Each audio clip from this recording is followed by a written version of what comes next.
My dear children, welcome to yet another fascinating session of English literature, just like all times. You may be thinking that what has happened to Pratik sir today? He is in a different setup altogether. Well, yes, there is some construction work which is going on in the other room, and that's the reason I have been practically exiled and banished from that room. Well, just joking. I am sitting in a different room today because that room has been kind of painted. Okay, so I'm not able to use the furniture in that room, and that's the reason I have resorted to this different room in my house to take your class. Whatever be the challenges, my dear children, learning should never stop, isn't it? Okay, how many of you have heard about Olympic Games? Few months back, we had a very successful annual sports meet in our school. Do you still cherish those memories? Well, it wouldn't have been successful if you hadn't supported our cause. And it was a grand event, right? And we're very happy that we pulled that event through with great success. We had so many sporting events, right? Besides that march past, we had sporting events like high jump, long jump, discus throw, and then we also had the field and track events, remember? The 100-meter dash, the 200-meter races, and we had relay races, right? So Olympics is a major sporting event which started in the year 1896 in Athens, in Greece. 14 nations participated back then, okay, 1896. And there were 241 athletes from different nooks and corners of the world. It was a grand celebration for the first time, and since then it has been a legacy. It's a pride and privilege for all the athletes around the world to represent their country in the major sporting event of them all, the Olympic Games. Well, unfortunately, due to coronavirus, the Olympic Games have been postponed to the next year, and we won't be having any major sporting events in this particular year. So, my dear children, you may have seen the athletes who normally participate in international level competitions, right? So they're of the age group of 18 to 30 years at the max. But what happens if a lady, a granny of 90 years, a nonagenarian, that's called a nonagenarian, okay? Nonagenarian means a lady or a person who's of the age of 90.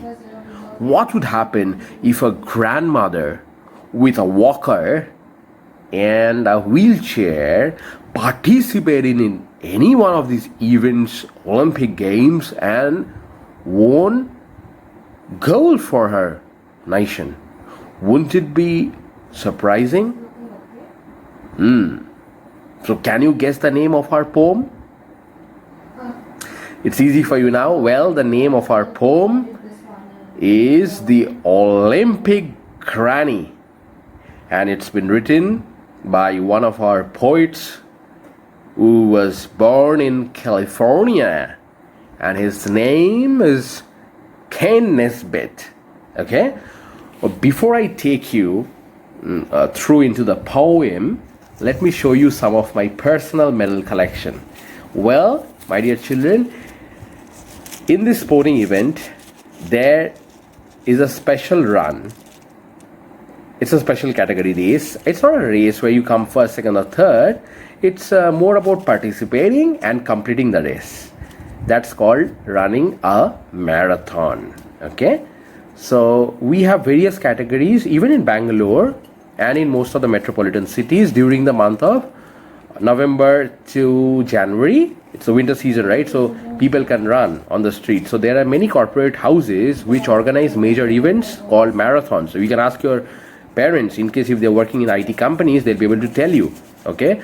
So for example, Tata Consultancy Services organizes one of the biggest marathons every year, right?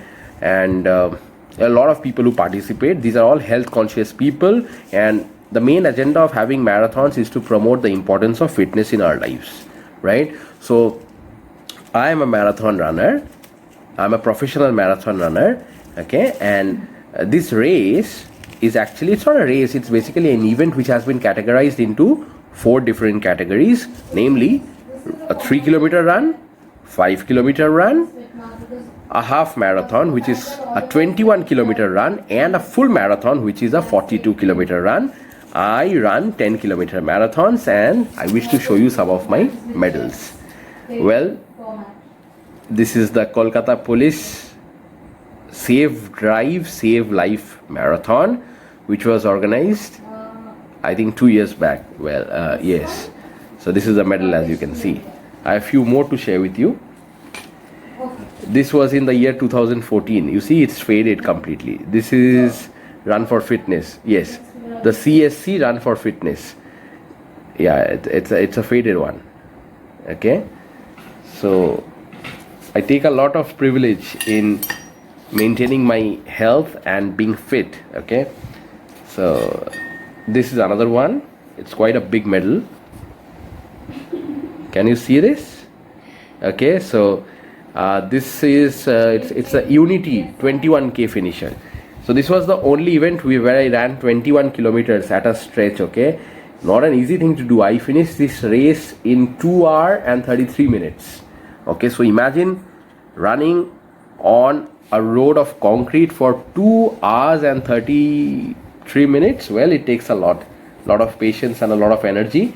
And this medal is very special for me. This was organized by IDBI Bank in Kolkata. As you can see, can you see Victoria Memorial here? See, IDBI Federal Bank. So this medal, okay, was given to me by the cricketing legend and the grandmaster Sachin Tendulkar, because he was the chief guest for this particular event in Kolkata. So children, it's very important to participate. It's not always about winning. The spirit is all about participation and promoting fair play.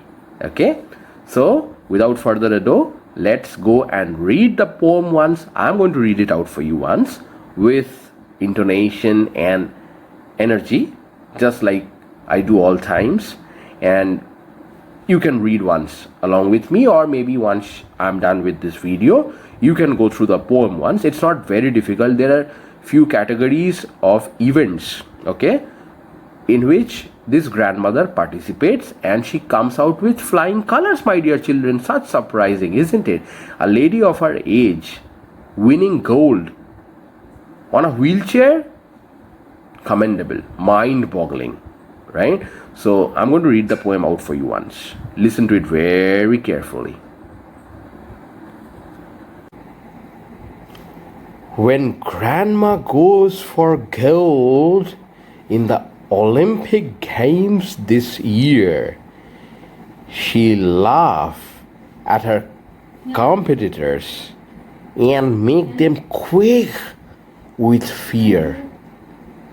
She's 90 years old, but in athletics, she's been blessed. The trouble is, she can't decide which sport she plays the best. She's such an ace at archery. She's queen of the canoe.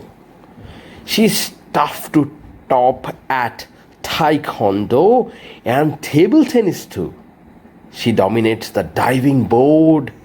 She tramps the trampoline. At lifting weights and wrestling, she's the best you have ever seen. She speeds across the swimming pool to slake the summer heat.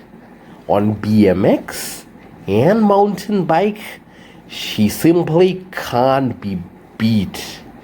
She's highest in the high jump and a champ at hammer throwing, magnificent in marathons, remarkable at rowing. She beats the best at boxing. At the pole vault, she's peerless. Her fencing is the finest. She's positively fearless. She's masterful at basketball. She truly rules the court and equally incredible at every other sport. But what we find astonishing and something of a shocker is how she wins all the contests with her wheelchair and her walker. Ken Nesbitt, my dear children. So, my dear children, did you enjoy the poem? Isn't it a very surprising turn of events where you see a grandmom aged 90 beating all the other competitors to win gold in Olympics? Well, that shows that yes, when there is a will, there is a way, and nothing, my dear children, is impossible if you have faith. Okay, so please go through the word meanings. And I have a small homework for all of you. In a piece of paper, why don't you try framing a mind map for the poem? Can you do it by yourselves?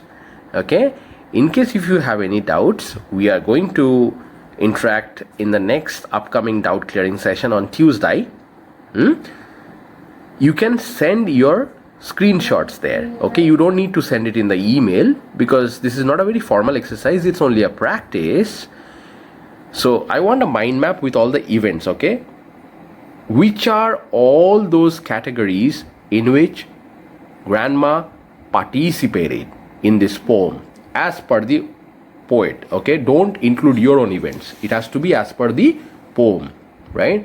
So tell me the name of those events and how did she ace in all those events. Ace means to fare perfectly. That's called ace. Oh, he aced the exam. He aced the exam means he topped the exam. He was on top of his game. He performed brilliantly in the exam. Okay, so that's it, children. Go through the meanings. In case if you have any doubts, you can always ask me. So I'm leaving a little bit on to you now. Okay, let's see how you do it. I'm sure you'll be able to do it. So I'll meet you next time in the doubt clearing session, and you can share the screenshots. Okay, listen to my instructions very carefully. I want the screenshots of your mind maps related to the poem, and I want it from everyone. After that, I'm going to share the mind map in that particular WhatsApp group on that particular day of the doubt clearing session, and then after that we are going to take up the question answers. Is it clear, my dear children? So when are you going to send it to me, the mind map? So we are going to have a live session, interactive session, where I'm going to check all your mind maps on the day of our doubt clearing session. That's on Tuesday next week. I hope you enjoyed this session. God bless you, my dear children. Stay home, stay safe, enjoy literature along with all the other subjects. Bye-bye.